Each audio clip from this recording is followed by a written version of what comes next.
जो सबसे बड़ी गलती मैं लोगों में देखता हूँ वो ये है कि वे बस किराने की दुकान से कोई भी रैंडम प्रोबायोटिक सप्लीमेंट उठा लेते हैं और उम्मीद करते हैं कि इससे कुछ कमाल हो जाएगा, लेकिन फिर वे निराश हो जाते हैं क्योंकि इससे कुछ भी फर्क नहीं पड़ता। तो इस वीडियो में मैं आपको बिल्कुल सही तरीके से बताऊंगा कि अल्सरेटिव कोलाइटिस के लिए सबसे अच्छा प्रोबायोटिक सप्लीमेंट कैसे चुनें ताकि सूजन को जल्दी से कम करना शुरू किया जा सके। मैं कुछ वैज्ञानिक शोधों की समीक्षा करूंगा और विस्तार से बताऊंगा कि मेरे मरीज माइक्रोबायोम हैकिंग का इस्तेमाल करके अपने लक्षणों को कैसे ठीक करते हैं। नमस्ते सभी को, मैं डॉक्टर चानू दसारी हूं।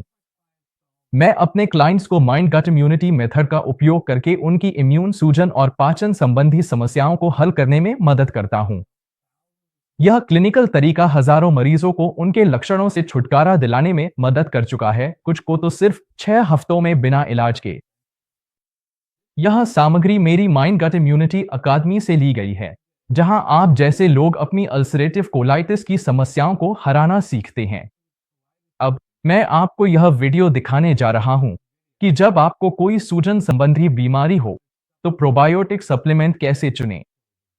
मैं आपको बताऊंगा कि लेबल पर क्या देखना है, पैसे कैसे बचाने हैं और किन चीजों से बचना चाहिए। इसके अलावा मैं आपको सटीक डोज और फ्रीक्वेंसी के बारे में कुछ बहुत उपयोगी टिप्स दूंगा और यह भी बताऊंगा कि अल्सरेटिव कोलाइटिस से निपटने के लिए अपनी योजना कैसे बनाएं। आगे बढ़ने से पहले लाइक और सब्सक्राइब करें और नोटिफिकेशन बेल दबाएं ताकि आप अपडेट रहें। यह वीडियो उन सभी लोगों के लिए जरूरी है जिन्हें अल्सरेटिव कोलाइटिस है, जो अपने लक्षणों को हमेशा के लिए ठीक करना चाहते हैं। इसमें ऐसी जानकारी है जो शायद आपको कहीं और नहीं मिलेगी। अब अल्सरेटिव कोलाइटिस के लिए प्रोबायोटिक सप्लीमेंट्स पर आते हैं। जो सबसे बड़ी गलती मैं लोगों में देखता हूं वह यह है कि वे बस किसी भी प्रोबायोटिक को ग्रोसरी स्टोर से उठा लेते हैं और उम्मीद करते हैं कि यह कुछ कमाल कर देगा, लेकिन फिर वे निराश हो जाते हैं क्योंकि इससे कोई फर्क नहीं पड़ता।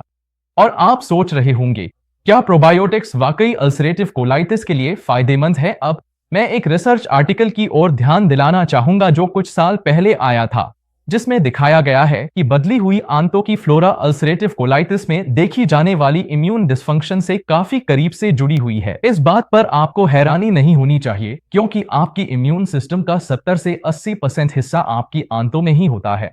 तो जब आपको कोई इम्यून से जुड़ी बीमारी होती है जैसे कि अल्सरेटिव कोलाइटिस, तो आप यह मान सकते हैं कि आपकी आंतों में भी कुछ गड़बड़ जरूर है।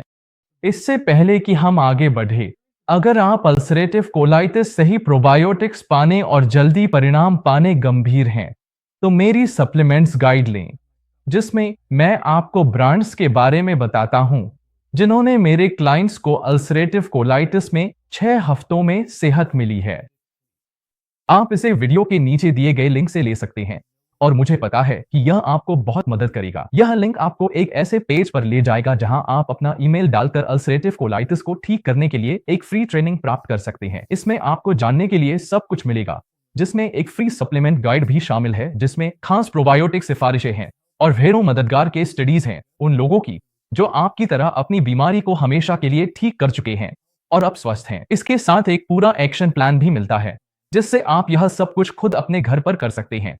तो बस पेज के ऊपर अपना ईमेल डालें और शुरू करें। तो इसे जरूर देखें। अब इस वीडियो को देखें जिसे मैंने पहले रिकॉर्ड किया था, जिसमें अल्सरेटिव कोलाइटिस के लिए प्रोबायोटिक्स की अवधारणा समझाई गई है। मानो या ना मानो, अगर हम अपने शरीर के सभी जीनों का कुल योग ले तो केवल 1% ही वास्तव में मानव है। बाकी 99% बैक्टीरिया अन्य सूक्ष्म जीवों से आते हैं जो हमारी आंतों और श्वास नलियों में रहते हैं। जो लोग अपनी समस्याओं के लिए जेनेटिक्स को दोष देते हैं, हो सकता है आपकी जेनेटिक्स उतनी खराब ना हो, आपकी जेनेटिक्स बिल्कुल ठीक हो सकती है। हो सकता है आपके शरीर में सिर्फ बैक्टीरिया का असंतुलन हो और वही आपकी बड़ी समस्या की वजह बन रहा हो। फिर से यह एक और बात है जिसके बारे में ज्यादातर डॉक्टर बात नहीं करते, और यहाँ अच्छे और बुरे बैक्टीरिया का अनुपात हमेशा बदलता रहता है। तो चलिए मैं आपको कुछ उदाहरण देता हूं। हमने डिप्रेशन, मोटापे, IBS, इंफ्लेमेटरी बाउल डिजीज और अन्य ऑटोइम्यून बीमारियों जैसे lupus, rheumatoid, MS, psoriasis, eczema और पुरानी एलर्जी में देखा है। खराब बैक्टीरिया की भूमिका होती है, उन्हें हटाकर अच्छे बैक्टीरिया लाने होंगे।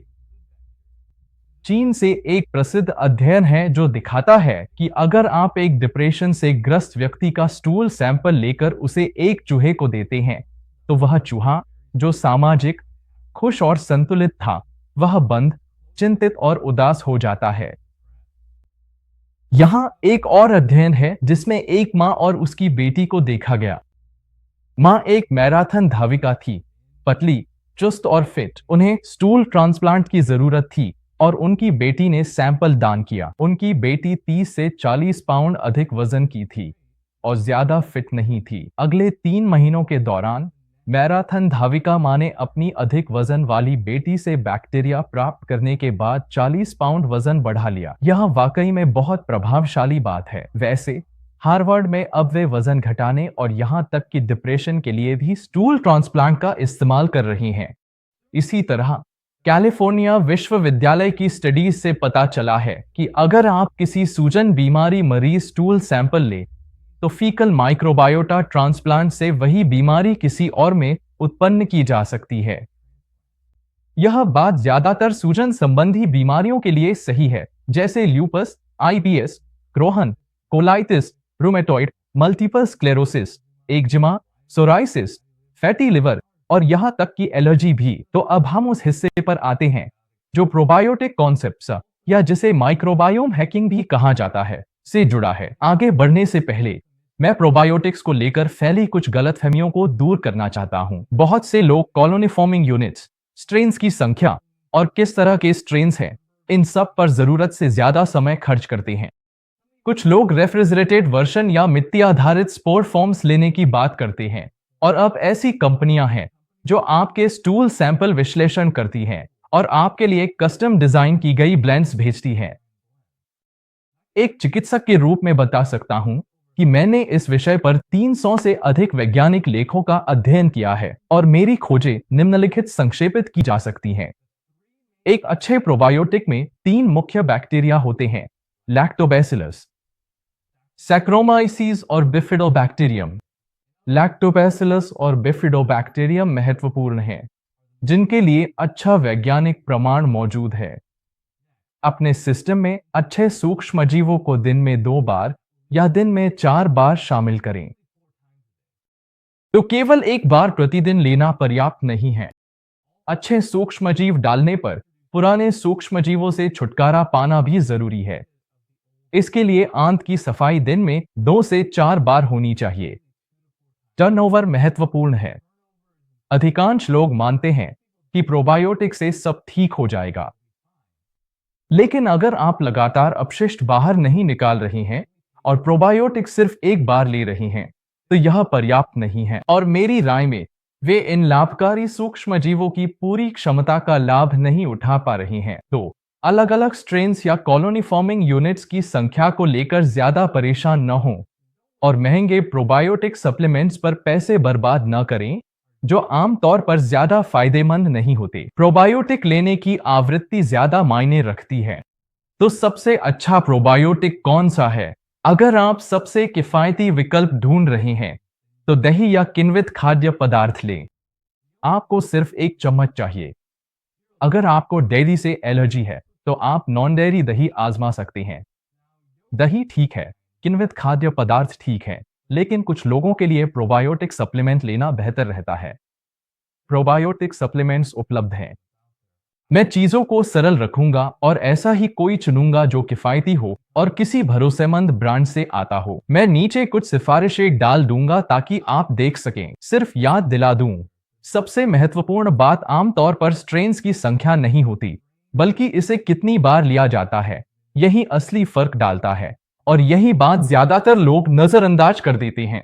आपको अपने सिस्टम में अच्छे माइक्रोब्स दिन भर में बार बार लाने चाहिए, सिर्फ एक बार नहीं, बल्कि असल में दिन में 2 से 4 बार। आपको लगातार अपने सिस्टम में अच्छे माइक्रोब्स लाते रहना चाहिए ताकि जब आपका शरीर पुराने माइक्रोब्स को बाहर निकाले तो नए माइक्रोब्स को पनपने और बढ़ने का मौका मिल सके। तो याद है मैंने कहा था कि इसके पीछे वैज्ञानिक डेटा है। यह रहा उन स्थितियों की एक छोटी सी सूची जो प्रोबायोटिक लेने से बेहतर होती हैं: eczema, psoriasis, allergy, UTI, IBS, सूजन वाली आंतों की बीमारियां जैसे क्रोहन और कोलाइटिस, छोटी आंत में बैक्टीरिया की अधिकता, कैंडिडा, GRD, वायरल बीमारियां जिनमें फ्लू और कोविड शामिल हैं, fatty liver, autism, multiple sclerosis, lupus, rheumatoid arthritis.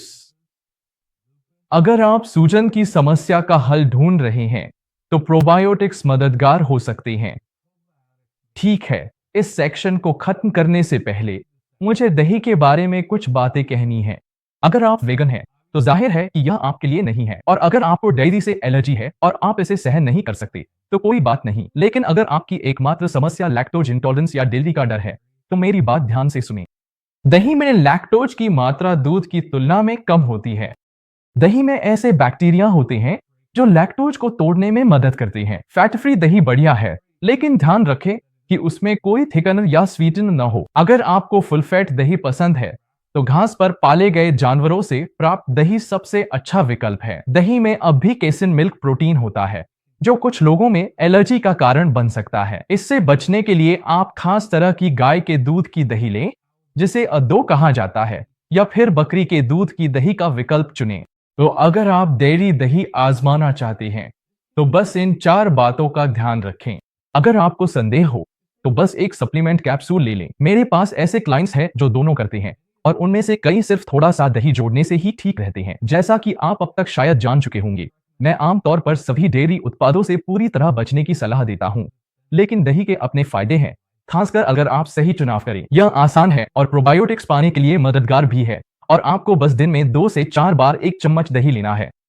अगर आप ऐसा करते हैं, और याद रखें, आपको दिन में कम से कम 2 से 4 बार मलत्याग भी करना चाहिए। अगर आप यह फाइबर के साथ और शायद पहले कुछ दिनों के लिए स्टूल सॉफ्टनर के साथ करते हैं, तो आप 1 हफ्ते के भीतर महसूस करेंगे कि आपके जठरांत्र मार्ग में बैक्टीरिया की आबादी बदलने लगेगी और आपकी कई सूजन संबंधी बीमारियां, एलर्जी, इम्यून डिस्फंक्शन और पाचन संबंधी समस्याएं भी बदलने लगेंगी। अगर आप इस विषय में विस्तार से जानना चाहते हैं तो मेरी एक ब्लॉग पोस्ट है जिसका नाम है दूध और डेयरी को समझना। यह एक बड़े सीरीज का हिस्सा है जिसमें अंडे, मछली और मांस जैसे विवादास्पद खाद्य समूहों की पोषण संबंधी प्रोफाइल का वर्णन किया गया है। मुझे पता है कि इन खाद्य पदार्थों की सेहतमंदी को लेकर बहुत मजबूत राय है, इसलिए मैं तथ्यों पर ही टिके रहने की कोशिश करता हूँ और आपको रोजमर्रा के लिए सुरक्षित दायरा बताने की कोशिश करता हूँ। ठीक है, मुझे उम्मीद है कि आपको यह वीडियो पसंद आया होगा। अब मैं जानना चाहता हूँ, आपने कौन कौन से प्रोबायोटिक्स आजमाए हैं और क्या वे आपके लिए कारगर रहे?